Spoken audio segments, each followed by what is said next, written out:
Hey y'all, welcome to a new week of What's for Dinner. In today's video, I'm going to be sharing 5 of the most simplest, no-brainer dinners that are delicious. For me personally, in the summertime, I tend to spend less time in the kitchen compared to other times of the year. My priorities are just elsewhere, but at the end of the day, I still have to feed my family, and of course, I want it to be good. So if you are looking for some really easy meal ideas, then this is the video for you.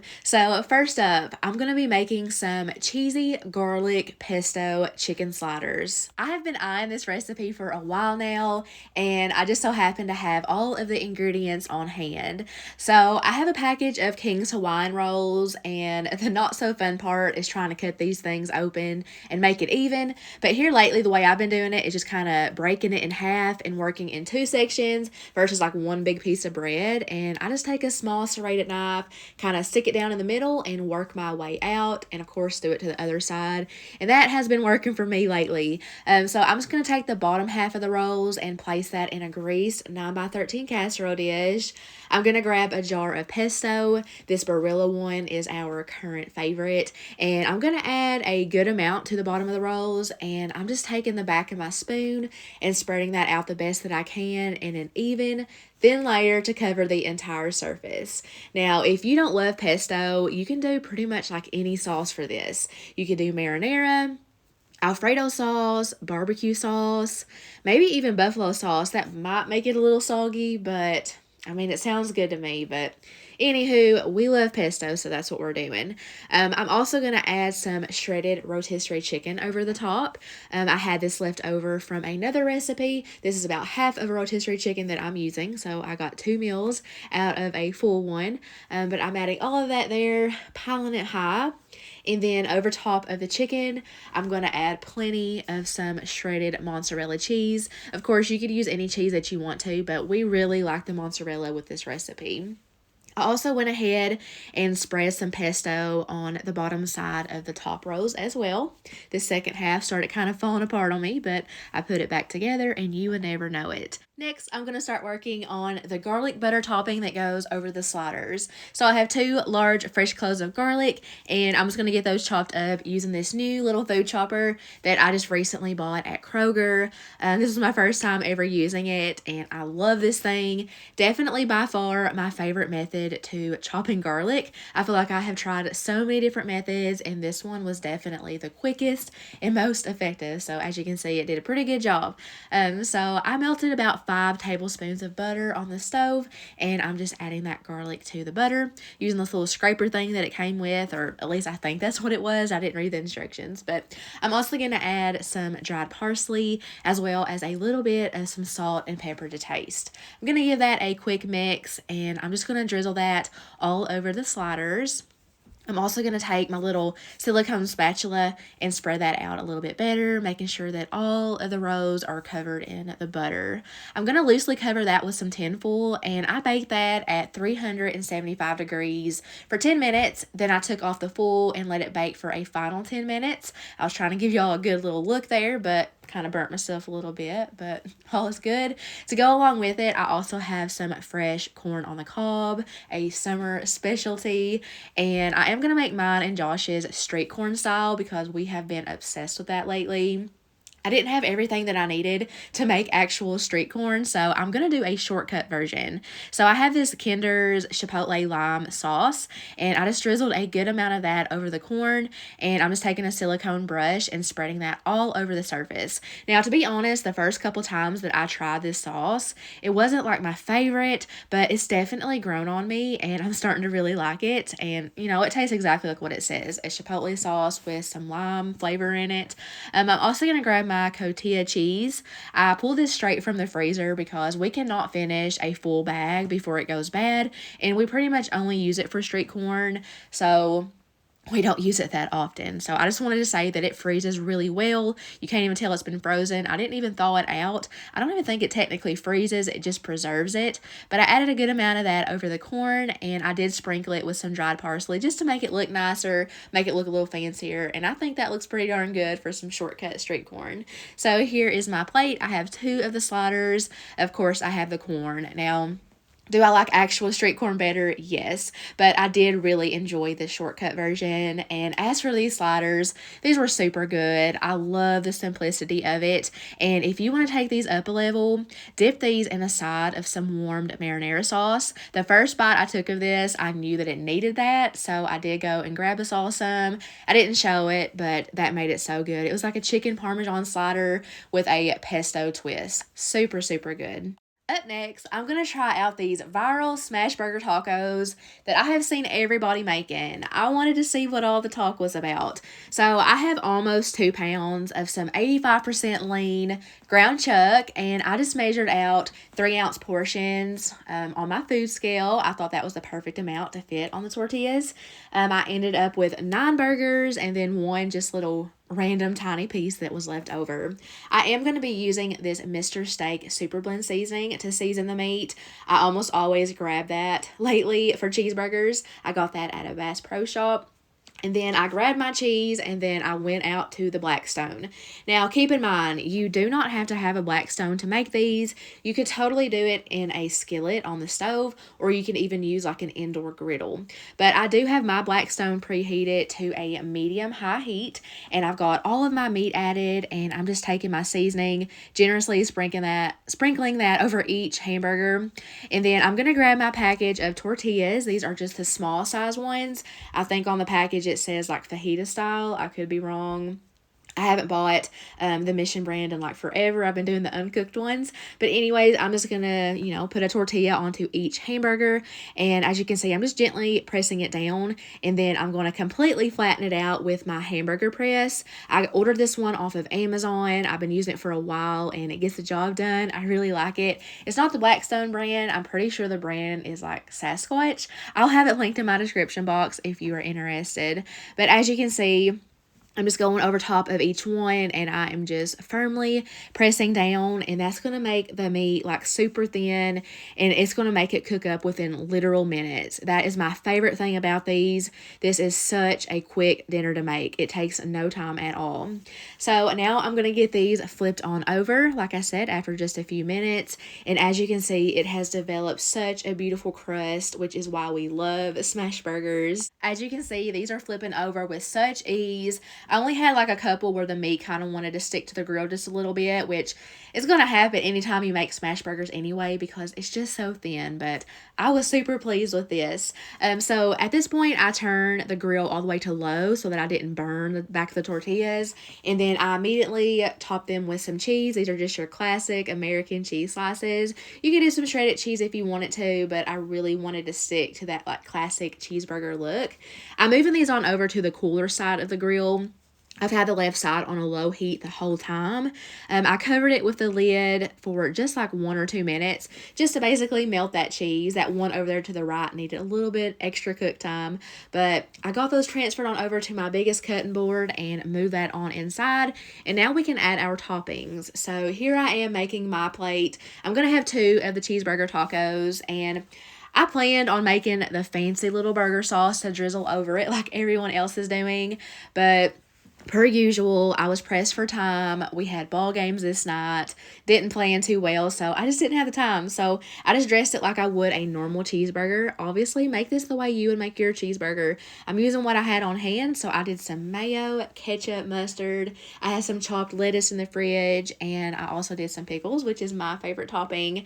And this next step is completely unnecessary, but I do have these little metal taco stands that I got at Walmart. I've had those a few years, and I just thought it would make it look a little bit nicer, make it hold its shape. But you guys, these are like 10 out of 10 amazing. I can totally see why these are so popular now. We absolutely love them, and I will most definitely be doing this for years and years to come. Like I said, so fast to make. I did make some tater tots in the air fryer to go along with it for the rest of the family. I just wasn't feeling them this night. These were very filling. If you haven't tried these yet, you definitely need to put them on your meal plan. A few weeks ago, Kroger had a really good sale on some pork loin. So I bought a big one and I went home and cut it into pork chops, put it in freezer bags, and popped it in the freezer. So I've been wanting to use that, and I knew that I wanted to do a crock pot recipe with some kind of like good sauce that's going to be cooked in. And I searched and searched, trying to find something different and new, but my mind just kept going back to this creamy ranch pork chop recipe that I have been making for so long, several years. We haven't had it in a while though, so this is one of my kids' favorites. They always eat it, so that's what I'm going to do. All you need is a can of cream of chicken soup, 1 packet of ranch seasoning mix, and just mix that together really good. You're going to spray your crock pot with some Pam, and you're just going to take a few spoonfuls of that creamy ranch mixture, just kind of spread that out all over the bottom. Next, I'm just going to layer in my pork chops. If you think these look funky, like I said, I did cut them myself, and I'm not the best at cutting things. I never have been. My knives are never sharp enough, and I did thaw these out, but in the middle it was still frozen just a little bit, so it took me a little bit to get those apart, but nothing too crazy. I am going to season the tops with some black pepper. You could add some more seasonings if you felt like you really needed to, but I promise you it truly doesn't need it, because this cream of chicken ranch mixture is plenty flavorful. It has everything you need in it for this particular dish. I just took the rest of that cream of chicken mixture, spread it all over the top, and I'm going to cook mine on low for 4 hours. Now, a lot of recipes will tell you to add some water. Trust me when I say don't do that. It makes it way too watery and just not as flavorful. As those pork chops cook, liquid's going to release from it, and it just, it all works out. I served mine with some peas on the side, and I made some really delicious homemade mashed potatoes. The sauce is what makes this dish. It is just so dang good. I put plenty of that over the mashed potatoes, of course over the pork. I sprinkled everything with some pepper, and it was just delicious. Definitely one of our favorite cozy meals. Like I said, we all love it. It's always gone within literal minutes. Y'all, I love me a good one-pot meal. I'm going to be making a cheesy sausage and rice dish with peppers in it. I was going to use some regular kielbasa, but I've had this jalapeno and cheddar smoked sausage in my fridge for a while, and I knew that I wanted to use it in some sort of dish versus just on its own or in a bun, and I'm really glad that I swapped it for these. This, I feel really made the dish even extra special, but I did just chop those into little bite-sized pieces, and then I grabbed my largest skillet with tall sides, and I heated up just a couple tablespoons of olive oil, and I'm going to throw in all of my chopped sausage, and I'm just going to saute that in the oil for, I don't know, anywhere from 5 to 7 minutes, just until it starts to develop some color. It should look something like this, and then I'm going to get that removed out of the oil and into a separate bowl that I will sit to the side to start on everything else. And I'm using a slotted spoon, as you can see, to kind of help get that grease out of it, but there they are, beautiful. I left all of the drippings in that pan, and I've just added a small amount of butter. I'm taking my spoon and I'm just kind of scraping up those flavorful bits on the bottom. I did chop up a couple cloves of garlic, and I've added that into the butter, and I'm just going to saute that for a couple of minutes. I'm going to add just a touch of olive oil, and you need 2.5 cups of chicken broth. I didn't have any, so I just added 2.5 cups of water, and then I added in some chicken bouillon powder. I just followed the direction on the back of the bottle for how much that would be. I don't remember off the top of my head, but the original recipe does call for some onions to be sauteed with the butter and garlic. I didn't do that, but I did add in some onion powder to the chicken broth. I also added in 1.25 cup of some white long grain rice. I've got my temperature to about a medium-high heat, and I waited for that to come up to a boil. I covered it with a lid and set a timer for 10 minutes. I removed the lid, but I'm not going to touch anything because that rice is not done. I just want to get my peppers added. So these were some mini bell peppers that I previously froze. I just thawed those out and then sliced them into little strips. Like I said, added that to the top, added my lid back on, and then I let it cook for another 10 minutes, and then I turned the heat off and I let that sit for I believe it was 5 to 10 more minutes, and then I'm gonna start adding the rest of the ingredients in. So that's a can of cream of chicken soup. I'm adding in about 1/2 cup of sour cream. The original recipe called for milk, but I had some half and half that I really wanted to use up, so I added 3/4 cup of that in. I'm also gonna grab my sharp cheddar cheese, and I'm gonna add in a big handful of that. And then I'm just going to start folding everything together. I want everything to be coated in that sour cream and cream of chicken mixture. I also want that cheese to start melting. So I'm just going to continue folding till it all looks, mixed together. And then I'm going to grab that bowl of the brown sausage, throw that in, fold it all together with the rice. I did end up adding that lid back on, and I cooked it on low for about 5 more minutes just to heat that sausage back on through. And then here is what the finished product looks like. You guys, this was super good. It was nice and creamy and cheesy and just super flavorful. We really loved it. It was also really good the next day as leftovers for lunch, maybe even better. I did top it with some pepper, and I did decide to serve it with a side of steamed broccoli. This is just those great valuable steamable bags that you cook in the microwave, and I just seasoned it with some garlic, salt, and pepper, and it went really good with this. And yeah, I would most definitely make it again. This was like a rainy, cold day, and it was just super cozy and comforting. I have been craving some barbecue chicken sandwiches for a while now, so I'm finally going to make it, and I'm going to be using a recipe that I have had in my notes in my iPhone since 2018. I am pretty sure that I got the recipe from the YouTube channel Phillips Fam Bam. I think that's what they're still called, but I put 2 pounds of boneless, skinless chicken breast in the bottom of my crock pot, seasoned it with some garlic powder, and now I'm going to start working on the sauce. So it's going to be a half a bottle of some honey barbecue sauce. I'm also going to measure out some Olive Garden Italian dressing. I did a half a cup. I'm going to measure out a 1/4 cup of some brown sugar and a 1/4 cup of some apple cider vinegar. Now, if you're not big on apple cider vinegar, you may want to cut it in half or even leave it out altogether. Some days I like the strong flavor, and some days I don't, and this day was kind of one of those days. So even I think I would cut that recipe for the apple cider vinegar in half next time. I did do 2 tablespoons of some Worcestershire sauce, and then I did several dashes of some hickory liquid smoke to give it some smoky flavor. And then I'm just taking my whisk and I'm getting that mixed together really good. And then I'm just going to simply drizzle that all over the chicken, get my lid added on, and I'm going to cook that on low for 4 hours. Meanwhile, I'm going to make some street corn pasta salad because, like I said, we're obsessed with street corn right now. So I just took a can of corn, drained it, and I'm going to add it to a dry skillet, and I'm just going to toast this for several minutes just until it starts to develop some color. It's not necessary, but I just wanted to take that extra step. I did also cook up 8 ounces of some of this salad rotini pasta.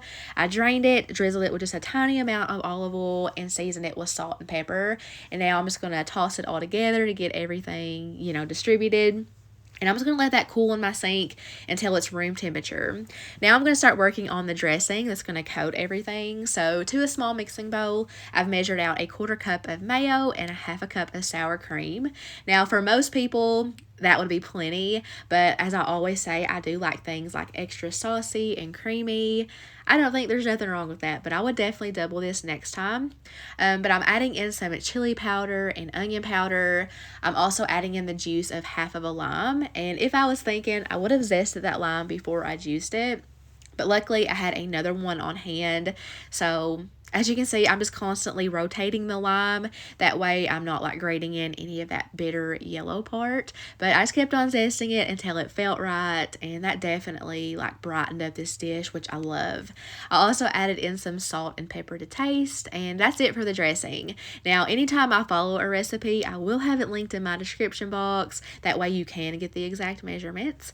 But now I can go ahead and add in that cooked and drained rotini as well as that toasted corn, and then I'm going to grab that cotija cheese again, and I'm going to measure out a half a cup of it. I did also chop up some fresh cilantro, so I added in a big handful of that. And I'm just going to fold everything together, making sure to really pull up that dressing from the bottom to coat everything. And then I got this covered and set in the fridge until it was dinner time. So now my chicken is done, and I did decide to shred it with my hand mixer. I definitely should have removed it to a separate bowl first out of that sauce because it was splashing everywhere, but it got the job done. And I know that this is not the prettiest looking thing, but it is full of flavor, and there is so many different things that you can do with shredded barbecue chicken. But like I said, I was craving a sandwich, so I did some buttered and toasted buns with some mayo and pickles. Got a good amount of that pasta salad and a lime wedge on the side to squeeze over the pasta salad because I always like extra lime juice. And y'all, I was so excited to see that Heiner's now makes hamburger buns. That is our favorite brand of bread. So I'm really happy they have hot dog and hamburger buns now. Super good. But the pasta salad is good as always. My taste buds have changed a little bit on the barbecue chicken sandwiches. Do I think it's the best one out there? No, but it is really good. I just think it needs a little extra barbecue sauce. But that is all I got for y'all in today's video. I really hope you enjoy the recipes. Thank you guys so much for watching. I hope you all have an amazing weekend, and I will see y'all in my next one. Bye, guys.